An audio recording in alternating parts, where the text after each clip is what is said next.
गोकुळ सोबत गोकुल।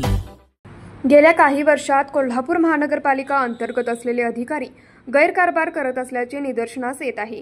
गेल्या काही वर्षात आरोग्य निरीक्षक पदावर कार्यरत असणारे विजय पाटील हे भ्रष्ट कारभाराला खतपाणी घालत असून याची तात्काळ चौकशी करून विजय पाटील व संबंधित अधिकारी यांच्यावर तात्काळ फौजदारी गुन्हा दाखल करून त्यांना सेवेतून कायमस्वरूपी बडतर्फ करण्याची कारवाई करण्यात यावी, अशी मागणी शिवसेनेच्या शिष्टमंडळाने महापालिका आयुक्त के मंजुलक्ष्मी यांच्याकडे लेखी निवेदनाद्वारे केली।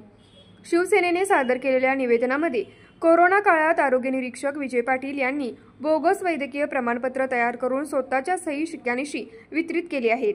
याबाबतचा खटला आयुक्त अन्न औषध विभाग पुणे यांच्याकडे सुरू आहे।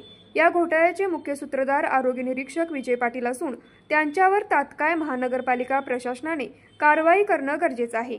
या सर्व घोटाळ्यांची तात्काळ चौकशी करून दोषी असलेल्या आरोग्य निरीक्षक विजय पाटील व संबंधित अधिकारी यांच्यावर तात्काळ फौजदारी गुन्हा दाखल करून त्यांना सेवेतून कायमस्वरूपी बडतर्फ करण्याची कारवाई करण्यात यावी, अशी मागणी यावेळी केली।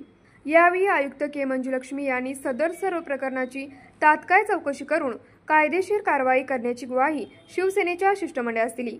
यावेळी शिवसेना शहर प्रमुख रणजित जाधव, उपजिल्हा प्रमुख उदय भोसले, किशोर घाटगे, रणजित मंडलिक, शहर समन्वयक सुनील जाधव, कमलाकर जगदाळे, गणेश रांगणेकर, कपिल नाळे, अमर क्षीरसागर, श्रीकांत मंडलिक, कपिल सरनाईक, कृष्णा लोंढे, मंदार तपकिरे, क्रांतिकुमार पाटील, अमृत परमणे आदी उपस्थित होते।